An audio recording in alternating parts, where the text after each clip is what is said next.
A Series of Unfortunate Events by Lemony Snicket, The Bad Beginning, Chapter 4, Part 1. The Baudelaire orphans copied the puttanesca recipe from the cookbook onto a piece of scrap paper, and Justice Strauss was kind enough to escort them to the market to buy the necessary ingredients. Count Olaf had not left them very much money, but the children were able to buy everything they needed. From a street vendor, they purchased olives after tasting several varieties and choosing their favorites. At a pasta store, they selected interestingly shaped noodles and asked the woman running the store the proper amount for 13 people.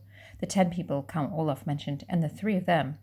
Then at the supermarket, they purchased garlic, which is a sharp-tasting bulbous plant, anchovies, which are small salty fish, capers, which are flower buds of a small shrub and taste marvelous, and tomatoes, which are actually fruits, not vegetables, as most people believe. They thought it would be proper to serve dessert, and bought several envelopes of pudding mix. Perhaps the orphans thought if they made a delicious meal, Count Olaf might be a bit kinder to them. "Thank you so much for helping us out today," Violet said, as she and her siblings walked home with Justice Strauss. "I don't know what we would have done without you." "You seem like very intelligent people," Justice Strauss said. "I dare say you would have thought of something, but it continues to strike me as odd that Count Olaf has asked you to prepare such an enormous meal. Well, here we are. I must go inside and put my groceries away. I hope you children will come over soon and borrow books from my library." "Tomorrow?" Klaus said quickly. "Could we come over tomorrow?" "I don't see why not," Justice Strauss said, smiling. "I can't tell you how much we appreciate this," Violet said carefully, with their kind parents dead and Count Olaf treating them so abominably. The 3 children were not used to kindness from adults, and they weren't sure if they were expected to do anything back. "Tomorrow before we use your library again," Klaus said. "Klaus and I would be more than happy to do household chores for you.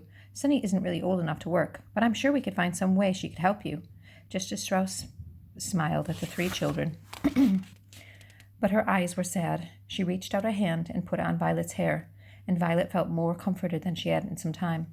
"That won't be necessary," Justice Strauss said. "You are always welcome in my home." Then she turned and went into her home, and after a moment of staring at her, the Baudelaire orphans went into theirs. For most of the afternoon, Violet, Klaus, and Sunny cooked the puttanesca sauce according to the recipe. Violet roasted the garlic and washed and chopped the anchovies. Klaus peeled the tomatoes and pitted the olives. Sunny banged on a pot with a wooden spoon, singing a rather repetitive song she had written herself. And all 3 of the children felt less miserable than they had since their arrival at Count Olaf's. The smell of cooking food is often a calming one, and the kitchen grew cozy as the sauce simmered, a culinary term which means cooked over low heat. The 3 orphans spoke of pleasant memories of their parents and about Justice Strauss, who they agreed was a wonderful neighbor and in whose library they planned to spend a great deal of time. As they talked, they mixed and tasted the chocolate pudding. Just as they were placing the pudding in the refrigerator to cool, Violet, Klaus, and Sunny heard a loud booming sound at the front door, as the front door was flung open. And I'm sure I don't have to tell you who was home. "Orphans!" Count Olaf called out in a scratchy voice. "Where are you, orphans?" "In the kitchen, Count Olaf," Klaus called. "We're just finishing dinner." "You'd better be," Count Olaf said, and strode into the kitchen. He gazed at all 3 Baudelaire children with his shiny, shiny eyes. "My troop is right behind me, and they are very hungry. Where is the roast beef?" "We didn't make roast beef," Violet said. "We made puttanesca sauce." "What?" Count Olaf asked. "No roast beef? You didn't tell us you wanted roast beef," Klaus said. Count Olaf slid toward the children so that he looked even taller than he was. His eyes grew brighter, and one eyebrow raised in anger. "In agreeing to adopt you," he said, "I've become your father. And as your father, I am not someone to be trifled with. I demand that you serve roast beef to myself and my guests." "We don't have any," Violet cried. "We made puttanesca sauce." "No, no, no!" Sunny shouted. Count Olaf looked down at Sunny, who had spoken so suddenly. With an inhuman roar, he picked her up in one scraggly hand and raised her so she was staring at him in the eye. Needless to say, Sunny was very frightened and began crying immediately, too scared to even try to bite the hand that held her. "Put her down immediately, you beast!" Klaus shouted. He jumped up, trying to rescue Sunny from the grasp of the Count, but he was holding her too high to reach. Count Olaf looked down at Klaus and smiled a terrible, toothy grin, raising the wailing Sunny up even higher. He seemed about to drop her to the floor when there was a large burst of laughter in the next room. "Olaf! Where's Olaf?" voices called out. Count Olaf paused, still holding the wailing Sonny up in the air, as members of his theatre troupe walked into the kitchen. Soon they were crowding the room, an assortment of strange-looking characters, all shapes and sizes. There was a bald man with a very long nose, dressed in a long black robe.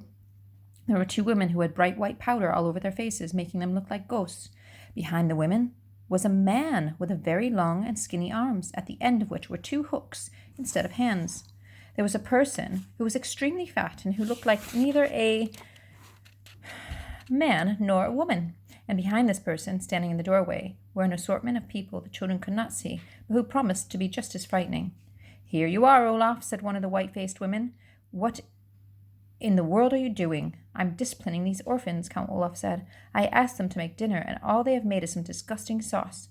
"You can't go easy on children," the man with the hook hand said. "They must be taught to obey their elders."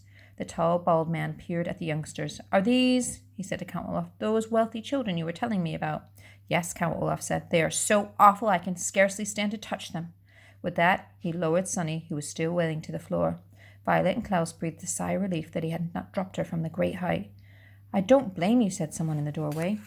Count Olaf rubbed his hands together as if he had been holding something revolting instead of an infant. "Well, enough talk," he said. "I suppose we will eat their dinner, even though it is all wrong. Everyone follow me to the dining room, and I will pour us some wine. Perhaps by the time the brats serve us, we will be too drunk to care if it is roast beef or not." "Hurrah!"